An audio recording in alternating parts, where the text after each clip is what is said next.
बुद्धिमान मछुआ। समुद्र के किनारे रहने वाला एक मछुआ एक दिन मछली पकड़ने के लिए समुद्र में गया। उसने जाल को समुद्र में डाला और इंतजार किया। थोड़ी देर में जब जाल भारी लगने लगा, मछुए ने तब जाल को बाहर निकाला। जाल में एक दो मछलियों के साथ साथ एक शीशा भी अटका था। मछुआ शीशे को देखकर आश्चर्य हो गया और शीशे के ढक्कन को खोला। खोलते ही फुश से कुछ काला धुआं जैसे बाहर निकला। वो काला धुआं एक बड़ा सा बादल बना और उसमें से एक भूत निकल आया।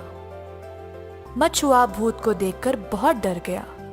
भूत भयानक आवाज में जोर जोर से हंसने लगा और बोला, कई साल पहले मैं बहुत शक्तिशाली था। लोग मुझसे बहुत डरते थे, लेकिन एक जादूगर ने मुझे इस शीशे के अंदर फंसाकर समुद्र के अंदर फेंक दिया। बहुत सालों तक मैंने बाहर निकलने की कोशिश की, लेकिन मैं असफल रहा। आज तुम्हारी वजह से मैं फिर से बाहर निकल गया। मछुआ दंग रहा और कुछ भी बोल नहीं पाया। भूत फिर से बोलने लगा, परंतु मानव, अब मुझे तुम्हें मारना पड़ेगा। मेरे इस शीशे से आजाद होने के बारे में सिर्फ तुम जानते हो। मछुआ भयभीत हो गया। तब उसको अपने दादाजी की एक कहानी याद आई। फिर उसने बोला, प्रेतात्मा, मैं जानता हूँ कि तुम मेरी जान लेने वाले हो, लेकिन मेरी एक आखिरी ख्वाहिश है। भूत गुस्से से पूछा, क्या है तुम्हारी आखिरी ख्वाहिश? जल्दी बताओ। मछुआ बोला, प्रेतात्मा, तुम इतने बड़े पर्वत जैसे हो। मुझे समझ नहीं आया कि तुम इतने छोटे से शीशे में कैसे घुस गए। ये बात मेरी समझ के बाहर है। क्या तुम मुझे दिखा सकते हो कि ये मुमकिन कैसे है? भूत बहुत सालों बाद बाहर निकलने की खुशी में अपनी बुद्धि खो बैठा और मछुए को उसके सवाल का जवाब देना चाहा। तुम मूर्ख मनुष्य के ऐसे ही सवाल होते हैं। हा हा हा, अब तुम देखो, मैं इतना बड़ा होने के बावजूद इस शीशे में कैसे घुस सकता हूँ। ऐसा बोलकर भूत अपने रूप को छोटा किया और शीशे के अंदर घुस गया। मछुआ फटाफट ढक्कन को शीशे के ऊपर कसकर बंद करके शीशे को वापस समुद्र में फेंक दिया। बुद्धिमान मछुए को भूत से आखिर में छुटकारा मिल गया। परेशान लोमड़ी। एक गांव में एक कौवा रहता था। एक दिन उसको एक रोटी का टुकड़ा मिला।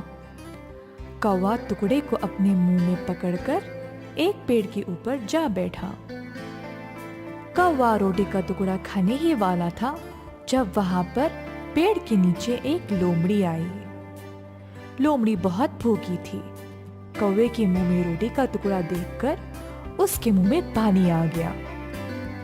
ये देखकर लोमड़ी को पिछली बार की एक ऐसी ही घटना याद आई, जब एक कौवा अपने मुंह में मांस का टुकड़ा पकड़ कर रखा था और लोमड़ी ने उसको बोला, कौवा कौवा, एक गाना गाओ ना। बिना कुछ सोचे समझे वो कौवा गाने लगा और मांस का टुकड़ा नीचे गिर गया।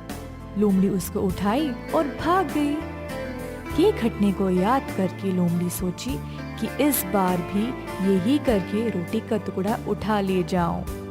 लोमड़ी कौवे की ओर देखी और झूठी तारीफ करने लगी। ओ कौवा, तुम कितने अच्छे लगते हो। तुम्हारी आवाज भी बहुत मधुर होगी, ऐसा मैंने सुना है। क्या ये सही है? ऐसा लोमड़ी बहुत मासूम तरीके से पूछी। कौवा लोमड़ी को जवाब नहीं दे पाया। अब कौवे के मुंह में रोटी का टुकड़ा है ना। लोमड़ी मन ही मन में खुश होने लगी कि शायद कौवा उसकी चाल में फंसने वाला था। ओ कौवे, मेरे लिए एक छोटा सा गाना गाओ ना, मैं सुनकर अपने मन को खुश कर लूं। ऐसा लोमड़ी ने कौवे से विनती की। लोमड़ी इंतजार कर रही थी कि हाँ, अब तो किसी भी वक्त कौवा रोटी नीचे गिराएगा और मैं उसे उठा ले जाऊं। लेकिन कौवा तो चालाक निकला। उसने रोटी के टुकड़े को अपने पंजे में कस के पकड़ा और बोला, ओ लोमड़ी, तुम्हें मेरा गाना सुनने की बहुत इच्छा है ना, तो सुनो। ऐसा बोलकर कौवा का करके चीखने लगा। लोमड़ी सोचने लगी कि हाय, ये कौवा तो बड़ा चालाक निकला। लोमड़ी बहुत निराश होकर वहां से चली गई। परेशान लोमड़ी को वहां से जाते हुए देखकर कौवा जोर से हंसने लगा। दफा हो जाओ यहाँ से शातिर लोमड़ी, तुम्हें क्या लगा कि मैं तुम्हारी चाल समझ नहीं पाया? लोमड़ी की चाल में फंसे कौवे की कहानी मुझे भी पता है। अंत में कौवा पेट भरकर रोटी के टुकड़े को खा गया और खुशी खुशी उड़ गया।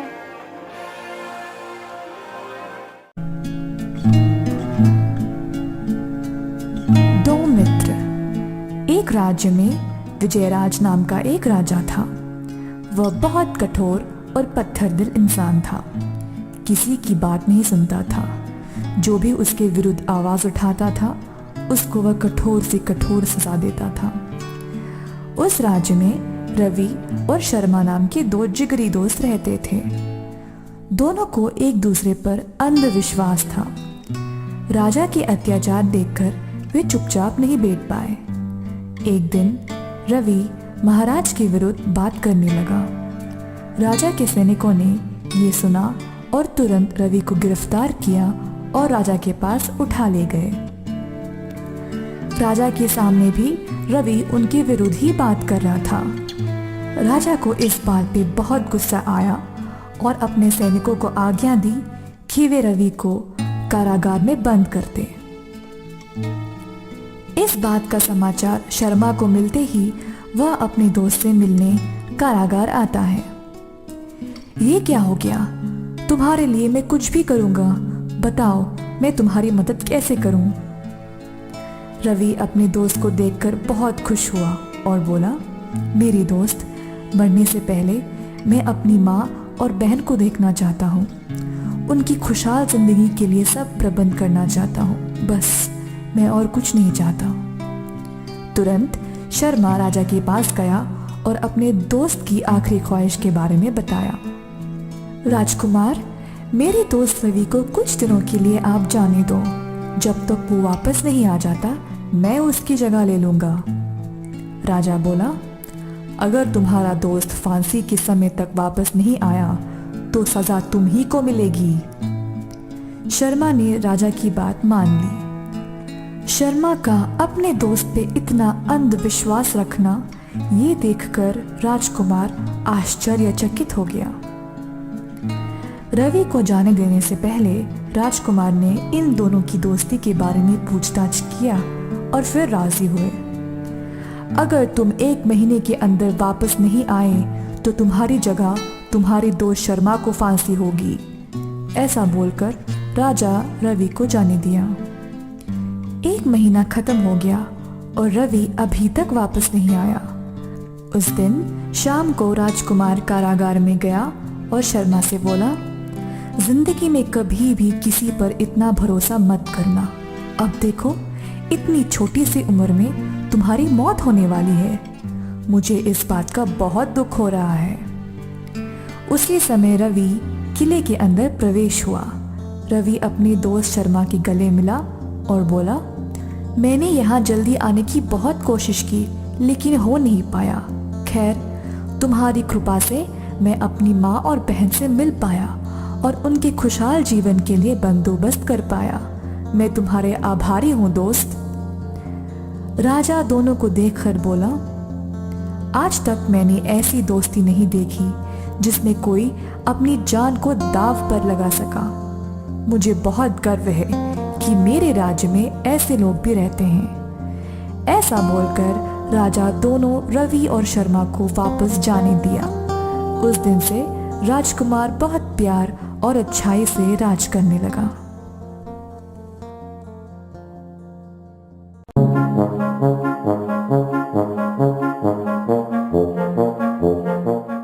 ईमानदारी। रामपुर नामक एक गांव में बाबू नाम का एक मामूली सा व्यापारी रहता था।